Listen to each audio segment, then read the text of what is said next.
Assalamualaikum warahmatullahi wabarakatuh. Masih bersama AMTech. Kali ini AMTech akan menjawab pertanyaan subscriber kemarin ya. Terima kasih sekali kepada yang sudah subscribe. Yang belum subscribe, subscribe dulu. Yang belum like, komen ya. Kemarin kita bahas masalah Satria EView. Sekarang kita akan mulai berangkat kemana ya. Kita akan memulai video ini dari mendesain piston ya. Kemarin ada yang bertanya, subscriber kita ya, terima kasih sekali. Bagaimana cara menentukan desain pistonnya ya, jenongnya berapa mili, terus seperti apa cara menghitungnya. Bila kalian yang bingung, kalian jangan skip ya, tonton terus video ini. Caranya adalah awal kita harus melihat ya, kita mengambil headnya ya. Ini head standar ya, head standar EView porting ya. Kita bentuk standar, cuman kita rapikan ya. Perhatikan bagian samping sini ya. Ini tidak boleh ada ada yang menghalang ya. Untuk kerja overlapnya agar dia sempurna ya. Nah, bagaimana menentukan jenongnya ya? Karena aslinya piston Satria EView ya, itu adalah flat. Malah dia cenderung cekung di bagian dalam ya. Dia aman dari pabrik. Nah, apa yang kalian lakukan bila kalian menggunakan piston jenong dome ya, yang mentah ya, masih flat, belum diapa-apakan, kalian bingung cara mengukurnya ya, kalian simak terus. Caranya awal mula pertamanya adalah kalian bikin sebuah garis tanda bantu ya di bagian blok ya. Oh, lihat, pakai flash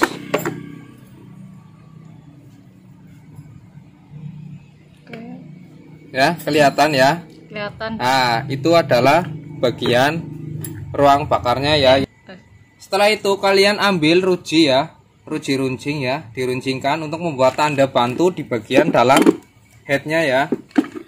Kalian gores bagian samping ya, sampai muter ya. Berarti dia mengikuti itu ya? Ya, mengikuti diameter aslinya ya. Nanti kita untuk patokan membuat coakan klep ya. Dan membuat sudut squeeze-nya ya, tuh lihat yuk ya. Oke. Setelah itu kita lepas ya. Oke, maka terciptalah sebuah goresan di sini ya. Ini singkanggo singkene ya. Yang garisnya tebal ya, yang garisnya tebal ya. Desain piston aslinya ini ya, aman sekali ya. Nah, bagaimana membuat sudut lung dicopot dikit lung. Membuat desain piston, kita ukur ya. Kita ukur pertama dari mana dulu ya, bagian yang jenongnya ya, bagian kubah. Oke. Ya. Suli.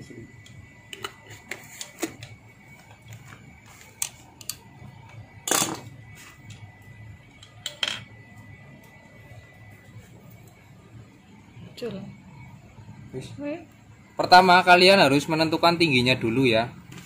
Menentukan tinggi pistonnya. Ini namanya tinggi piston ya. Tinggi piston kalian tentukan dulu di dalam headnya ya. Misal kemarin sudah cara menentukan tinggi pistonnya ya. Dari bibir blok kalian topkan, mintanya seberapa, kalian beri clearance 0,6 sampai 0,8 kalau 150 cc ya.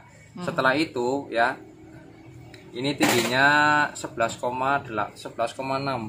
kalau nggak salah ya. Oh, 11,7 ya. 11,7 mungkin bisa berbeda-beda ya.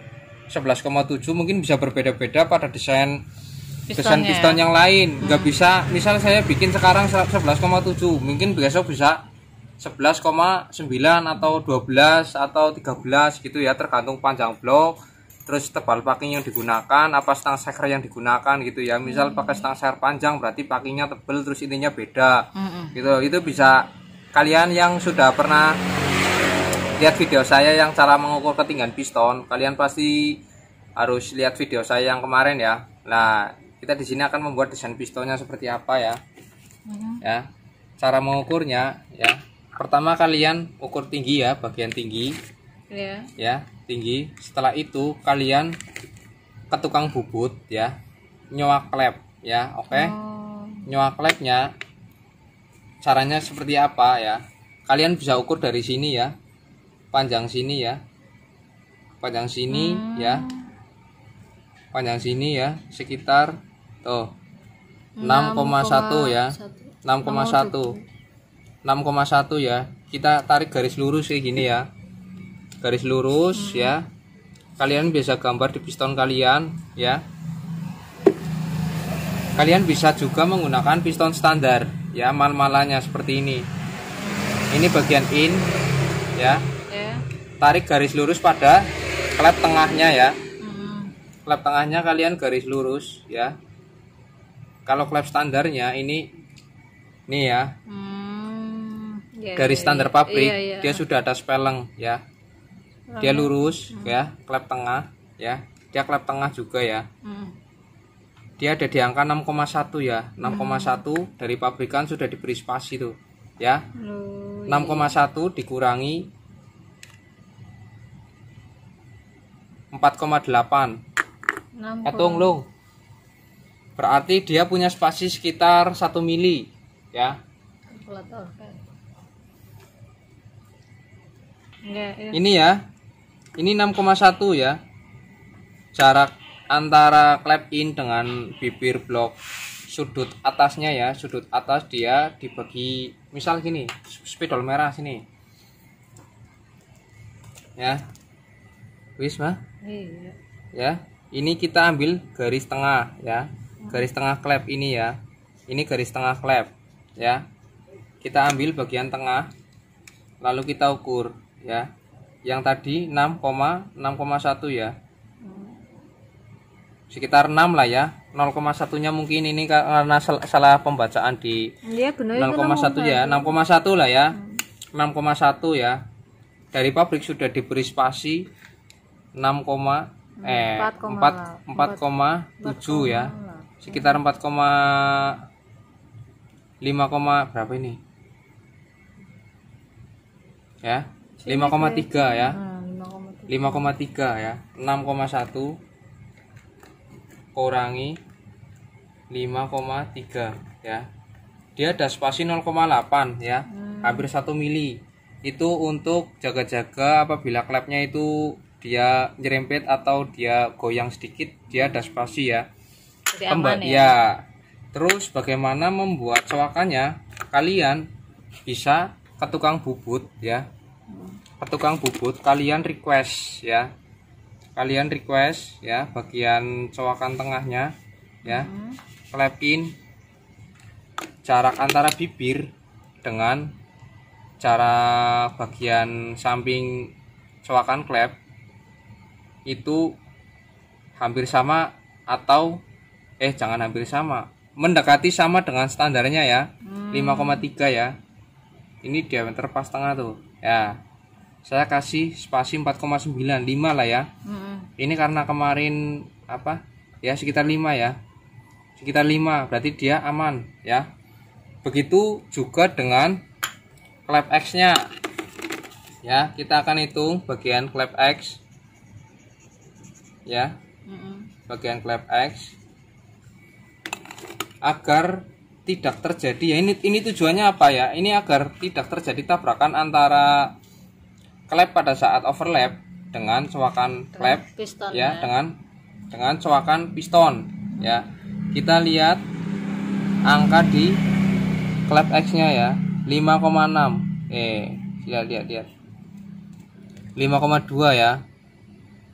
Oke ya. 5,2. Kita di sini membuat coakan klep X ya, X sendiri ya, X ya.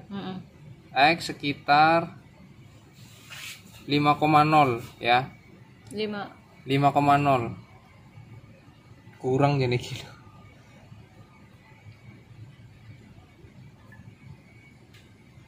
Oke, 5,5 ya ini ya. 5,5. Ini 5,5 ya. 5,5 kemarin kita sudah ukur. 5,5. Di sini dan kita punya spasi 5,5 5,0 ya, 4,9, 5,0 ya. Nanti kita akan oh ya, oke. 5,0 ya. Untuk penghitungan cara penyoakannya dari samping ya, udah jelas ya. Kita kali ini akan mengukur bagian squeeze ya. Squeeze. Oke. Squeeze ini bagian ini ya. Kita ukur yang paling ujung ya. Yang paling ujung adalah 12,7 ya. Kita di sini membuat flat di sini sekitar 12,7 ya. Ya, di sini ya. Ini udah ada kayak garis nih. Ya, di sini ya. Sekitar 12,7 dia harus flat. Ya. Karena desain squeeze-nya dia tidak menggunakan squeeze tapi datar ya. Oh iya. Oke, untuk bagian desain bagian sini kita sesuaikan dengan jenongan yang di bagian head. Oke. Untuk membuat squeeze samping, kita ukur kembali ya bagian sini ya. Bagian sini nih. Ya, kalian perhatikan bagian paling tengah. Ya. Samping tengah. Ya? Bagian samping ya, bukan tengah ya. Bagian samping kalau di headnya ini adalah 4,5 ya. 4,5 dan ini juga 4,5. Ya, sama ya. 4,5 berarti di sini dikasih spasi sekitar 0,5 juga ya. Jadi sekitar 5,0 5 mili lah ya. Nah, 5,01 ya. Dia di sini harus datar 5,01. Oh. Ini kurang kayak ini loh. Ya. Ya, di sini harus datar. Tapi ini karena clearance-nya sudah 0,6, nanti kita ini kayaknya ini aman kayak ini loh. Nah, sini ya. Nggak perlu diratain ini ya. Ini kita bikin jalur di sini seperti galangan ya. Karena kita menggunakan desain pistonnya agak aneh ya. Ini kita kasih jalur exhaust agar dia overlapnya dia lancar ya. Kalau kalian perhatikan desain pistonnya, ya dia ada semacam jalur di sini ya.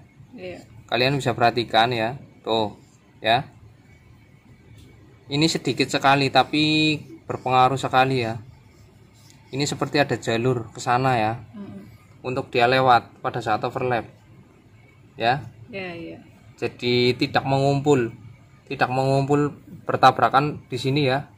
Ini kan bahan bakar masuk tuh. Pada saat overlap dia pasti nabrak di sini ya, pasti nabrak karena kita memaksimalkan kompresi di bagian sini ya. Terus kalian lihat bagian tengah, dia tidak lurus, bagian sini tidak lurus tapi lebih cekung tuh ya. Kelihatan saya apa enggak?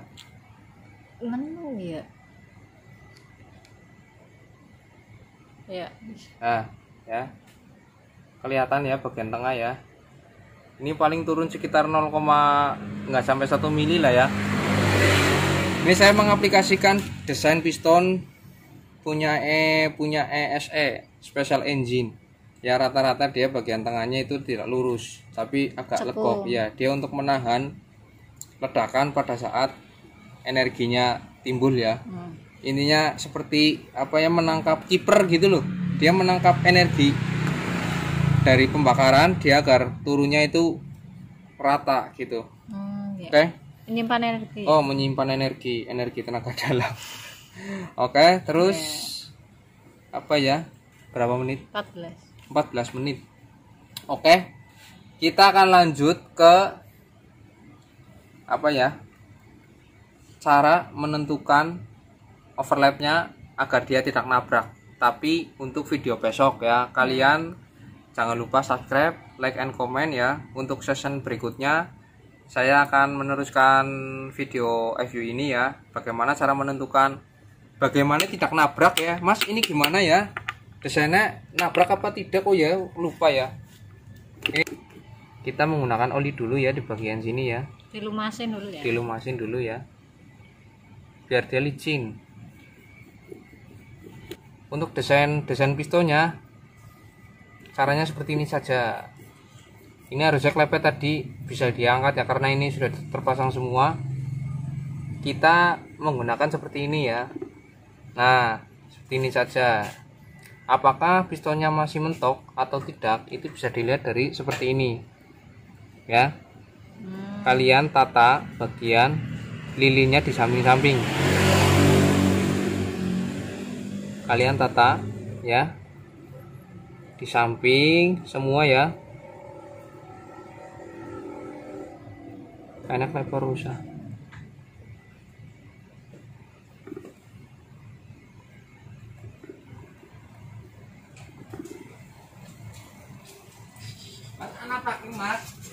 Ya. Oke, setelah kalian pasang lilin di bagian ujung-ujung desainnya ya, kalian pasang piston kalian yang sudah dimodif tadi ya, untuk menentukan apakah mentok atau tidak ya, sesuai dengan garis ini ya. Tuh, kita paskan dengan garis. Kita tekan sampai mentok ya. Sampai dia rata ya. Dia samping. Sampai rata ya. Lalu kalian angkat. Oh ya. Tuh lihat ya, tidak ada yang nabrak ya. Tuh, aman semua. Aman semua ya. Ini ya, tuh. Dia ada benjut-benjut di sini ya, benjut, tahu benjut ya. Pastikan dia aman posisinya ya, tidak ada yang nabrak sama sekali. Walaupun di sini itu jenong ya, tapi di sini tidak nabrak ke head. Kalau dia nabrak, pasti dia akan kayak gini ya. Iya. Oke, kalau dia nabrak pasti dia akan apa? Luka ya. Dia akan menyentuh bagian lilin malamnya ya. Menyentuh bagian aluminiumnya ya. Kalau dia nabrak sini berarti dia mentok gitu ya. Ini dipastikan aman. Oke. Seperti itu cara menentukan desain piston dengan headnya. Oke, terima kasih. Ya, mentok tidaknya ya. Terima kasih. Cukup sekian, nanti kita langsung akan lanjut ke pengukuran overlap dan seberapa mentoknya desain piston dengan overlapnya ya. Ini akan kita bahas di part kedua. Terima kasih, salam dari AMTech. Assalamualaikum warahmatullahi wabarakatuh. Assalamualaikum.